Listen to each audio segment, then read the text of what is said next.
விஜயினுடைய மாநாடு நடந்து முடிந்திருக்கு. இந்த மார்க்கெட் போனதுக்கு அப்புறம் ரிட்டையர் ஆனதுக்கு அப்புறம் அடைக்கலம் தேடி அரசியலுக்கு வரல, படைக்கலனோட வந்திருக்கிறோம். ஒன்னு டிவிகே,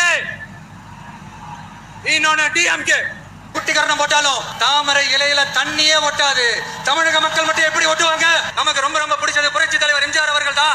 அவரோட பழகிறதுக்கு எனக்கு வாய்ப்பு கிடைக்கல. ஆனா இந்த விஜய், உங்க விஜய், உங்களுக்கான விஜய், உங்களுக்காக மட்டுமே இருக்கிற விஜய், உங்க கூட நிக்க என்னுடைய அண்ணன் புரட்சி கலைஞர் கேப்டன் விஜயகாந்த் உங்களுக்காக நிக்க, உண்மையா நிக்க, உணர்வோட நிக்க, உறுதியா நிக்க, உங்க கூட பேச, உங்களுக்காக பேச. இந்த முகத்துக்காக நீங்க ஓட்டு போட்டீங்கன்னா உங்க வீட்டுல இருக்கிற உங்களுடைய வேட்பாளர் ஜெயிச்ச மாதிரி. உண்மையா பேச, உணர்வோட பேச, உறுதியா பேச, உங்களுக்காக சேவை செய்ய உங்க விஜய் வரட்டும். பாத்துக்கலாம். TVK will take it, TVK will meet it, TVK will compete with it. நான் வர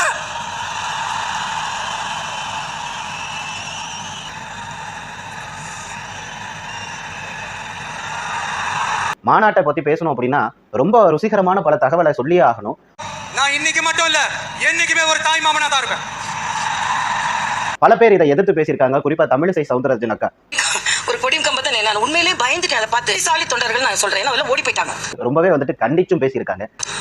அப்போ பிரச்சனை வந்தா ஓடி போயிடுவாங்கன்றது நல்லா தெரியுது. அப்படி என்னதான் விஜய் பேசியிருக்காரு? நீங்க எல்லாரும் என்னுடைய ரத்த உறவு, கூட பிறந்த பொறுப்பு. விஜய் பேசியது சரியா? வீட்டு ரேஷன் கார்டுல வேணா உங்க பேர் இல்லாம இருக்கலாம், உங்க வீட்டு ரேஷன் கார்டுல வேணா என் பேர் இல்லாம இருக்கலாம். ஆனா நாம எல்லாரும் ஒண்ணுதான். விஜயினுடைய இந்த இலக்கு சரியானதா? என்கிட்ட இருந்து உங்களையும், உங்ககிட்ட இருந்து என்னையும் எந்த சக்தியாலும் பிரிக்கவே முடியாது. இது அனைத்தையும் இன்னைக்கு வீடியோல நம்ம பார்க்க போறோம். உண்மை தன்மையோடு பேசக்கூடிய எங்களுக்கு எப்பொழுதும் உங்களுடைய ஆதரவை தாருங்கள் என்பதனை கேட்டுக்கொள்கிறோம். தயவு செஞ்சு சப்ஸ்கிரைப்